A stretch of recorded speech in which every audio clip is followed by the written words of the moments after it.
Hi guys, it's Alessandra, back to my natural hair color. And today I'm going to be making an iron filled smoothie. It has about 60 to 70% of your daily iron, depending on what oatmeal you use. Okay, let's get started. I'm going to start with 2 cups of kale. I froze mine, but you don't have to. This is baby kale. Regular kale will work too. I'm going to take a tablespoon, dip it in water, and that'll just make our molasses not stick.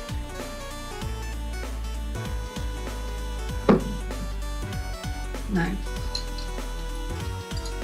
If you're wondering what type of molasses this is, it's actually the blackstrap uncured molasses.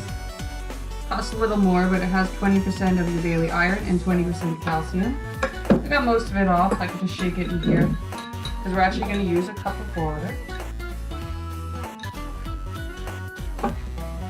as our mixer today. We're also going to need 1 serving of hemp seeds, which is 3 tablespoons, 20% iron, some mango because the vitamin C will help the iron get into your system. You can use any type of fruit you want as long as it has a high percentage of vitamin C. We're also going to use some oatmeal. It's just a pack of the instant oatmeal. It blends really well. And you could use some maple syrup at this point, but I'm calorie counting right now because I weighed myself. So I'm going to use some liquid stevia.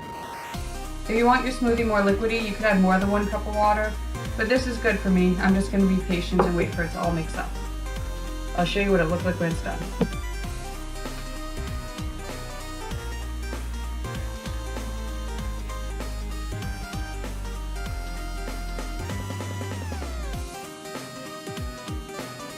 Enjoy, guys!